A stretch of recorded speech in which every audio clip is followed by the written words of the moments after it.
Today we are talking about Charlie Parker. If you don't know, Charlie Parker was one of the founders of a music called bebop. Bebop is a form of jazz.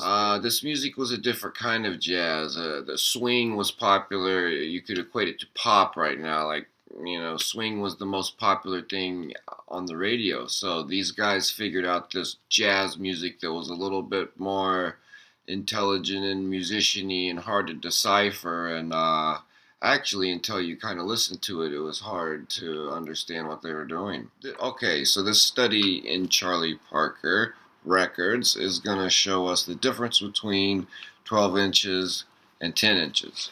So if you look, this is actually a 10 inch. Regular records are this size. See the difference? Back then, that was actually the popular format. See, there's a Frank Sinatra in 10 inch. I like 10 inches. I like to collect them. They're fun. They're hard to find in good condition, even though the records were made very solid. So, last week we did Star Wars, which is a cool record, but it's easy to find. They mass-produced it. It was the late 70s. You can find it. This episode is more about a rare record. The thing with this record, when I first started cataloging my collection on discogs, for everyone to see and for people to buy or whatever, they didn't have this particular version on the site. So if you go on discogs, I actually had to author the entry for this particular version. And what I found out, if you see, that's MGC 501. The one that got more popular actually had some different musicians and a different arranger. The core group was the same. If you notice, Buddy Rich is on this record, along with some other heavy hitters, if you know jazz, Mitch Miller and Stan Freeman and Ray Brown.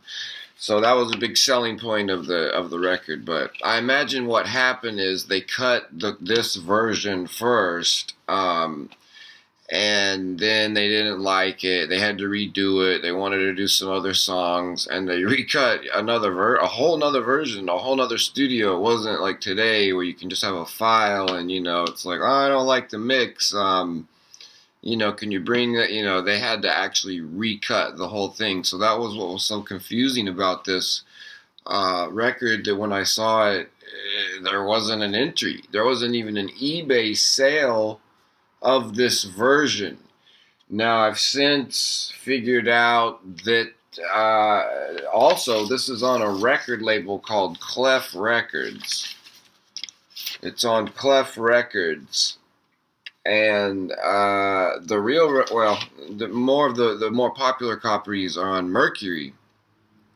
So that was an issue too, which I completely haven't figured out. If you're a jazz head, jazz record freak, write me a comment and tell me what I don't know about this record, because I'm still figuring out. It's hard to figure out because, it was recorded, at least this one, in 1949, but it came out in 1950.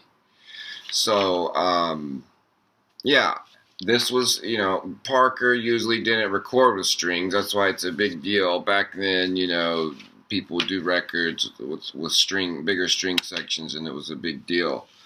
But I really like this record. This is actually a good one too. This is in really good condition. And, Parker was kind of like Hendrix in the way that records, a lot of his records came out after he died.